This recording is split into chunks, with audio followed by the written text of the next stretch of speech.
you. Good evening, everyone. My name is Tisha Gonzales, and I'm going to be doing my project and presentation on lunar landing routes. The format for today's presentation will go as follows. I'll briefly discuss the project purpose, some background information on the Lunar Reconnaissance Orbiter and the orbital camera. I'm going to look at the North and South Pole moon topography, and then discuss some landing route possibilities, and finally some next steps to progress in this project. And then the last thing will be questions.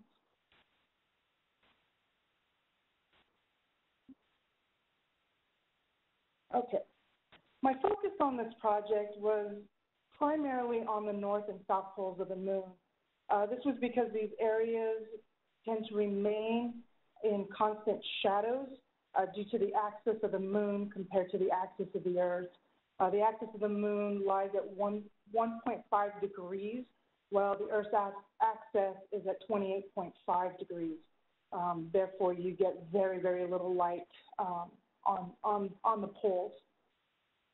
With the help of the team at ASU, we were able to look at 4 optimal rover landing sites, 2 on the North Pole and 2 on the South Pole. This was for the purpose of collecting data on dark spots, or what they call permanently shadowed craters. I wanted to be able to ensure that these selected sites would allow for the most efficient data possible in order to minimize the least amount of time spent on these future missions. In order to do this, I'm using network analysis to determine the most desirable route from these landing sites to around these craters, these mission areas, or these data collection areas. This is a picture of the Lunar Reconnaissance Orbiter. It was launched by NASA in June of 2009. Its primary mission was to be one year. I'm sorry? Sorry about that. Its primary mission was to orbit the moon 1 Earth year. Its extended mission was to be 5 years. And then there's 2 additional extended missions that are under assessment at this time. Right now, the mission's duration so far has elapsed over 6 years. This is a rendering of what the Lunar Reconnaissance Orbiter in orbit looks like. Altogether, there's 7 different instruments that they put on the LOR, the Lunar Reconnaissance Orbiter. Included in those 7 instruments, the Lunar Reconnaissance Orbital Camera, or the LROC, consists of 3 cameras that are mounted on the LRO to capture high-resolution images from the moon's surface. 2 of these cameras are narrow-angle cameras. They're able to take half-meter per pixel panoramics at about of a 5-kilometer swath, and then 1 large wide-angle camera that's able to capture photographs at 100 meters per pixel and about a 60-kilometer swath. These images are being collected and analyzed at ASU School of Earth and Sciences Exploration, along with other universities, including the University of Arizona, faculty members from other universities, and researchers from other institutions. The pole topography, I'll go over the 2 different areas of the North Pole and the 2 different areas of the South Pole that I'm looking at. For the North Pole, one of the craters that I'm looking at is called the Peary crater. It's the largest crater closest to the pole, and we chose this site primarily the importance of this is because of the size. The rim of this crater is pretty eroded, which is causing mountainous edges, which make it a little bit difficult to kind of explore around there. Although the crater's floor is relatively flat with smaller craters around it, so it does make for an ideal landing spot. The second crater I looked at on the North Pole, this is just a topographic map of the Peary crater. But the second crater that I looked at was the Anaxagoras crater. This one is the closest to the pole. This one we decided was an important landing site because of the study. One of their objectives is to study impact melt on the Earth. And because there's a lot of impact melt within this crater, we decided this would be one great possible landing site. Another topographic map of that crater. The South Pole, the two craters, the first crater that we're looking at is the Schrödinger crater. This crater is important because it's shown signs of recent volcanic activity, which is pretty interesting. It is the only crater that can only be seen from orbit. It's located on the far side of the South Pole. Another topographic map of the Schrödinger crater.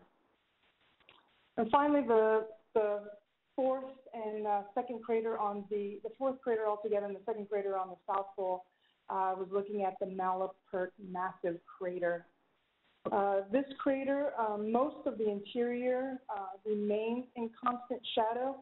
As you can see by the red arrows, these craters are mostly in permanent dark shadow, which makes it really hard to be able to see what's going on in these craters as far as geology and any other discoveries that might be going on in there.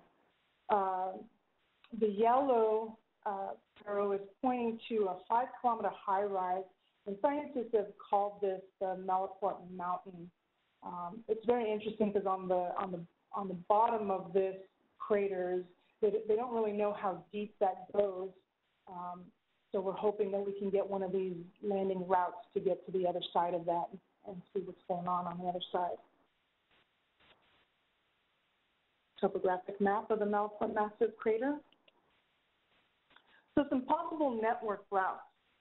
What I used to do these is I took some geologic maps of the north side and the south side. The one that I used for the north side were taken back in 1978 from a lunar orbital mission. These photographs came in the late 60s. These maps I was able to find on the Lunar Planetary Institute website.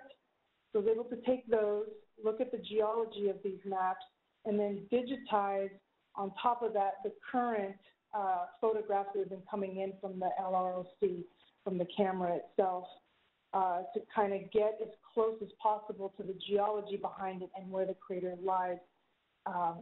So the routes were basically based on the different types of geology that was going on in there, whether they were deep, flat, whatever was going on there, and then photographic description. So when they were able to analyze these photographs, they were able to kind of see what was going on in there. So for this particular crater, I was able to come up with two different routes. The one in the blue is the longest route. It kind of comes off towards the right side of the crater and then comes around towards the dark side of that crater to be able to try to find, to get more pictures in that area. And then the red route, the shorter route, kind of goes up towards the upper left side to get to that side of the crater. For the Peary crater, I was able to, I looked at 3 different routes, and I kind of focused on 3 of the larger craters within the Peary crater on the outside of the eroded rims. There's 3 that lie there, so it's trying to look at the best ways to get to those. And again, the Peary crater was the one that had a very flat surface in the middle of this crater, so I think it would allow for some easy routing to get to these other craters.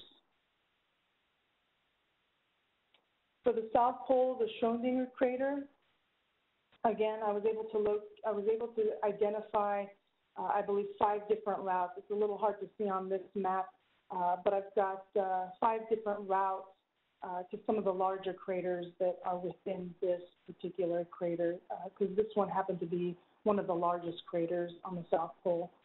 So I was able to kind of determine some routes around to these other craters outside. And then finally, the Malaparte Massive Crater.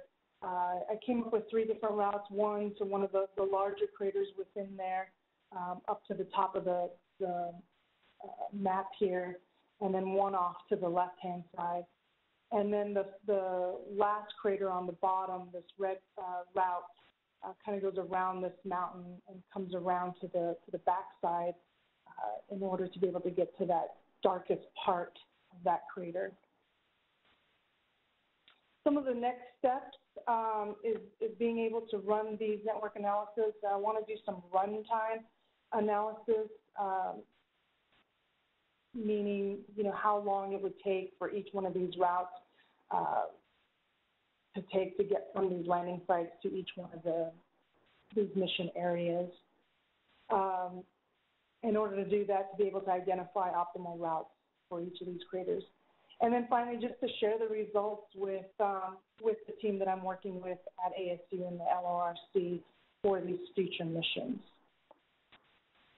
Any questions?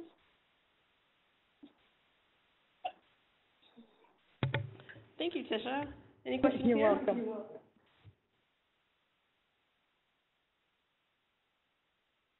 Anyone else online have any questions? Don't shake your head, Tisha. Sorry, I was trying to get close to the microphone. I couldn't hear. Oh, sorry. Anyone online have any questions? Okay, I think we're good. Thank you so much, Tisha.